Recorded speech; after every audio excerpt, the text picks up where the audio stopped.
audio jungle.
Madas Gangadharam గారిని మరి నాకు చిన్నప్పటి నుంచి తెలుసు. ఎమ్మెల్సీ అవ్వకముందు నుంచి మా నాన్నగారికి చాలా మంచి స్నేహితులు నెల్లూరు జిల్లాలో. మాకు నెల్లూరుకి వెళ్ళినప్పుడల్లా ఆయన మా కుటుంబాన్ని చాలా అండగా ఉండేవారు. రెండుసార్లు ఎమ్మెల్సీగా చేసి మిగతా అనేక కార్పొరేషన్ బాధ్యతలు నిర్వహించి విశ్రాంతి జీవితం గడుపుతున్న వ్యక్తిని. నాకు ఆయన అనుభవం చాలా అవసరం జనసేన పార్టీకి. ఆ ఉద్దేశంతో నేను వారిని చాలా రోజులుగా అడుగుతూ ఉన్నాను, మీరు పార్టీలోకి వస్తే నాకు కొంచెం ముఖ్యంగా ఈ రాజకీయ వాతావరణం నాకు కొత్తది కాబట్టి వారిని మీరు వచ్చిన కొంచెం మీ సలహాలు సూచనలు కావాలని నేను చాలా రోజుల నుంచి అడుగుతూ ఉండడం జరిగింది.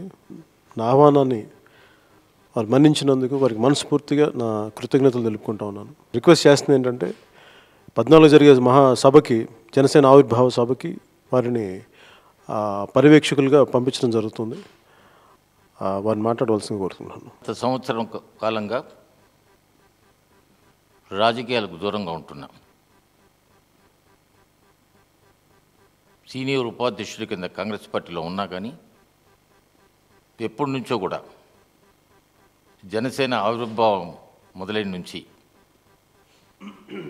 వారి నాయకత్వం కింద వారి నిబద్ధత కలిగి చూసిన తర్వాత వారితో కలిసి పనిచేయాలా అనే భావన నాకు కలిగింది. కొన్ని కారణాల వల్ల రాలేకపోయినా నాకు రాజకీయాల కంటే కూడా వాళ్ళ నాన్నగారు నాకు చాలా శ్రేయోభిలాషి. నేను స్నేహితులని చెప్పను. వారిని మొదట చూసింది జనసేన అధ్యక్షుడిని సెయింట్ జోసెఫ్ స్కూల్లో చదువుకునేటప్పుడు చూశాను నేను. అప్పటి నుంచి కూడా ఎందుకో ఒక విధమైన అభిమానం ఉండేది. ఏదో అయిపోతాడని చేస్తుంది. అప్పుడంటే మేము లోపలికి వెళ్ళినా కానీ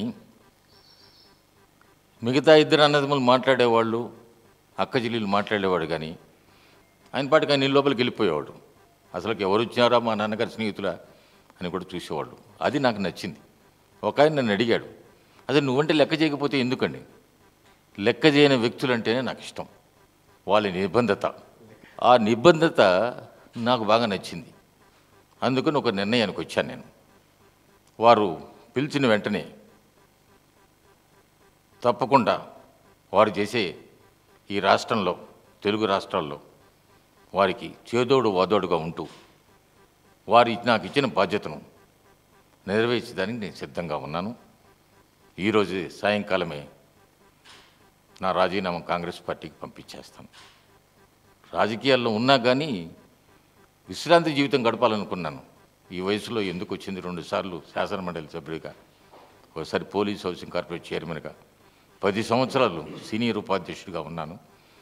ఇంకా చాలు పోయేసి నిద్రలేసిన నుంచి. నాకు వ్యవసాయ క్షేత్రంలో అంటే చాలా శ్రద్ధ కూడా, నిద్రలేసిన నుంచి.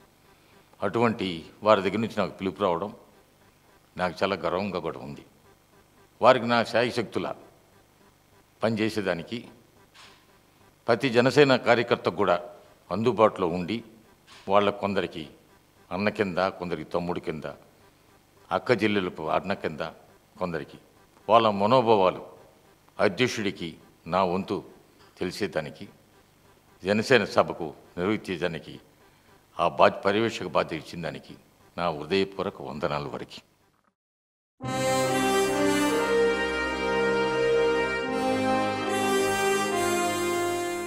ఏంటండి వీడియో నచ్చిందా? అయితే ఓ లైక్ వేసుకోండి, లేదంటే ఓ కామెంట్ చేయండి. ఎప్పటికప్పుడు మా వీడియోస్ చూడాలంటే సబ్స్క్రైబ్ చేసుకోండి.